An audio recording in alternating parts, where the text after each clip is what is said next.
मोहन सरकार को वर्ष पूर्ति उत्सव अतिथि हेबे प्रधानमंत्री मोदी और स्वराष्ट्र मंत्री अमित शाह। आसंता जून 12 तारिख में ओडिशार मोहन माझी बीजेपी सरकार क्षमतार 1 वर्ष पूरण करिबो। सरकार को प्रथम वर्ष पूर्ति पालन अवसर में जून 12 तारिख जून 19 तारिख जाए सप्ताह व्यापी अनेक कार्यक्रम अनुष्ठित हेबो। एही अवसर में प्रधानमंत्री नरेंद्र मोदी और स्वराष्ट्र मंत्री अमित शाह ओडिशा गस्तरे आसीपारंती बोली सूचना प्रदान करिसेंती राज्य राजस्व मंत्री सुरेश पुजारी। राजस्व मंत्री सुरेश पुजारी देथिबा सूचना अनुसार प्रधानमंत्री कार्यालय ओडिशा सरकार सहित संपर्क में अछंते। राज्य बीजेपी सरकार प्रथम वर्षर हासिल नहीं समीक्षा करा जाउछि। वर्ष पूर्ति केवल एक राजनैतिक हासिल नुहे, यह एक उत्तरदायित्वर अवसर मध्य।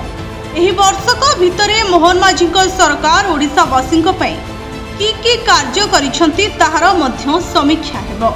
सूचना अनुसार राज्य सरकार ओडिशार भोटर मानकु देइथिबा 21टी प्रतिश्रुति 11टी प्रतिश्रुति एही वर्षक मध्यरे पूरण करिसेंती। बाकी 10 प्रतिश्रुति आगामी वर्ष पूरण करने चेष्टा करा। एहा व्यतीत दल जेउ प्रतिश्रुति देई नहीं मात्र लोके ताहा चाहती ताहा मध्य कार्यकारी हेबो। राजस्व मंत्री कहिसेंती जे गणतंत्र रे अभिभावक हेले जनसाधारण।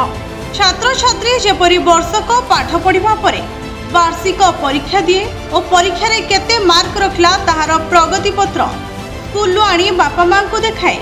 सेहीपरि राज्य सरकार को प्रगति पत्र जनसाधारण जानिबा कथा, सरकार ताहा देबे। यह एक उत्तरदायी सरकार। मोहन माझी सरकार को वर्ष पूर्ति पालन अवसर में प्रधानमंत्री अतिथि हेबे कि बोली प्रश्नर से कौनसी सीधा सड़क उत्तर देना। से कहिछन जे एने किछि चूड़ांत होई नहीं। एही अवसर में प्रधानमंत्री मोदी और स्वराष्ट्र मंत्री अमित शाह आसिले भल हेबो। प्रधानमंत्री को कार्यालय सह जोगाजोग चली किछि एपर्यंत ठीक होई नहीं।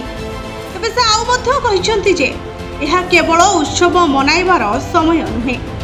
एही वर्ष राज्य सरकार को सफलता और विफलतार समीक्षा होई लोकंकु जणाइबार समय आसीछि। से दिगरे मध्य प्रचेष्टा चली। Bureau report the news inside.